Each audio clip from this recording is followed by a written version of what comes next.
Bonjour et bienvenue dans cette vidéo explicative du logiciel Timisoft. Aujourd'hui, nous allons mettre en place des déductions de pause automatiques sur le temps de travail des salariés. Le logiciel Timisoft vous propose trois différents types de déductions de pause. Afin de vous les montrer, je vais créer aujourd'hui trois modèles de règles et les appliquer à des salariés différents. Si vous avez besoin de revoir comment créer un modèle de règles ou l'appliquer de façon un peu plus approfondie, n'hésitez pas à aller voir les vidéos spécifiques. Donc pour créer un nouveau modèle, nous venons ici et dans les règles, nous trouvons les trois différents types de déduction de pause, donc déduction de pause 2 et pause minimum. La première nous permet de déduire une pause sur la base d'un temps de travail. Donc je donne un titre à la colonne, je l'appelle après pause puisque c'est le temps une fois pause déduite qui sera indiqué dans cette colonne. J'indique au logiciel qu'au bout de 6 heures, je veux enlever 20 minutes de pause. Et je peux aussi donner d'autres tranches. Par exemple, au bout de 8 heures, je peux dire que je souhaite enlever 10 minutes supplémentaires et une troisième tranche également. Je viens déduire la pause des heures comptabilisées, ce qui est très important, surtout si vous avez mis en place des arrondis ou des bornes. Pour en savoir un peu plus sur les bornages et les arrondis, n'hésitez pas à aller voir la vidéo spécifique qui vous remontre comment les mettre en place et les effets sur les pointages de vos salariés. Je fais un sous-total afin de voir en fin de période le temps total travaillé une fois pause déduite et j'ajoute la règle. Je peux et je vous conseille de faire un cumul de ce temps après pause afin de voir facilement le temps chaque semaine qui est effectué, toute pause déduite. Je peux m'arrêter là ou je peux également ajouter d'autres règles. Là, dans mon exemple, on va s'arrêter là. J'enregistre le modèle, je viens l'appliquer en le choisissant à la personne correspondante et à partir de la date souhaitée. Je fais afficher badgeage et nous voyons dans la feuille de temps que les deux colonnes sont apparues, donc le temps après pause et le cumul après pause. À chaque fois que le temps de travail a été de plus de 6 heures dans les heures comptabilisées, on a soustrait à ce temps-là 20 minutes. Ici, nous n'avions pas atteint les 6 heures, donc évidemment, nous n'avons pas déduit de pause. Nous avons chaque semaine le cumul de ce temps sans pause qui a été effectué et le total de fin de période. Cette déduction de pause-là est disponible dans la version de base du logiciel. Pour les deux autres que nous allons voir par la suite, elles sont disponibles dans la version complète, c'est-à-dire avec l'extension Time+.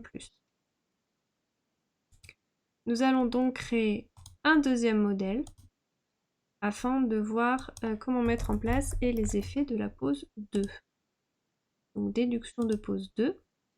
Celle-ci nous permet de mettre en place une déduction de pause sur la base d'une plage de présence de votre salarié. C'est-à-dire que je vais indiquer au logiciel, par exemple, si mon salarié est présent entre midi et 13 heures, alors je lui enlève 60 minutes. Donc la déduction de pause se fera automatiquement de sa pause déjeuner. Je peux aussi rentrer une deuxième plage, par exemple entre 18h30 et 19h30, j'enlèverai également 60 minutes. Il faudra bien par contre que mon salarié soit présent sur l'intégralité de la plage de présence pour que la déduction de pause se fasse. Je déduis toujours des heures comptabilisées pour la même raison, c'est-à-dire prendre en compte les bornes et les arrondis, et j'ajoute la règle. Je vous conseille toujours le cumul après pause pour avoir cette information importante facilement. Donc cumul du temps après pause, ajouter et enregistrer.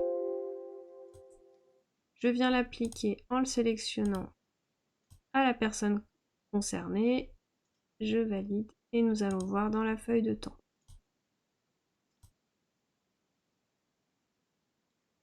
Les deux colonnes sont bien apparues.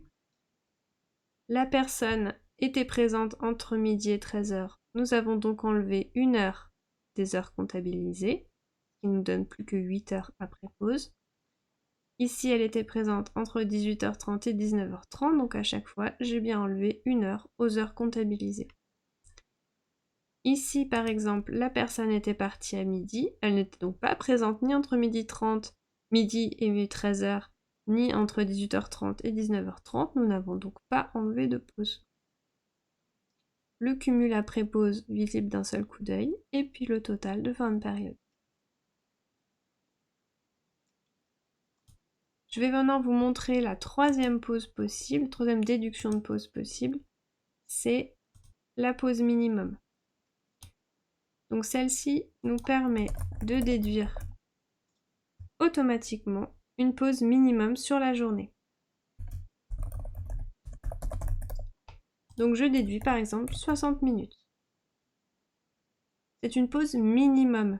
Ça veut dire que si la personne pointe rien du tout comme pause ou pointe moins, je déduirai quand même le minimum, c'est-à-dire mes 60 minutes que j'ai indiquées. Si la personne pointe plus de pauses, je prendrai cette fois le réel. Je déduis toujours des heures comptabilisées en faisant le sous-total afin d'avoir l'information d'un seul coup d'œil. J'ajoute la règle et je vous conseille toujours mon cumul après pause. Cumul hebdomadaire bien sûr. J'ajoute la règle, j'enregistre. Et je viens l'appliquer à la personne concernée.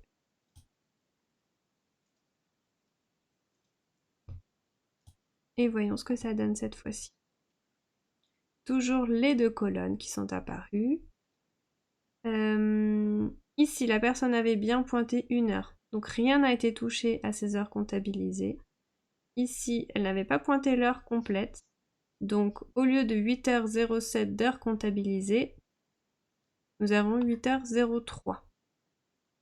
Lorsqu'elle n'a rien pointé du tout ici, nous avons l'heure complète qui a été déduite. Et lorsque nous avions ici pointé la pause de midi et une pause de l'après-midi, c'est-à-dire que nous étions au-delà de l'heure minimum à déduire, nous n'avons évidemment pas déduit de pause supplémentaire. Le cumul toujours hebdomadaire qui se voit facilement de ce temps réellement travaillé et le calcul de fin de période. Voilà pour les déductions de pause automatique proposées dans le logiciel. J'espère que cette vidéo vous aura aidé à y voir plus clair sur la pause, la déduction de pause qui paraît la plus pertinente pour votre organisation et comment la mettre en place. Je vous invite évidemment à aller voir aussi les autres vidéos explicatives pour prendre en main plus facilement votre logiciel Timisoft. À bientôt!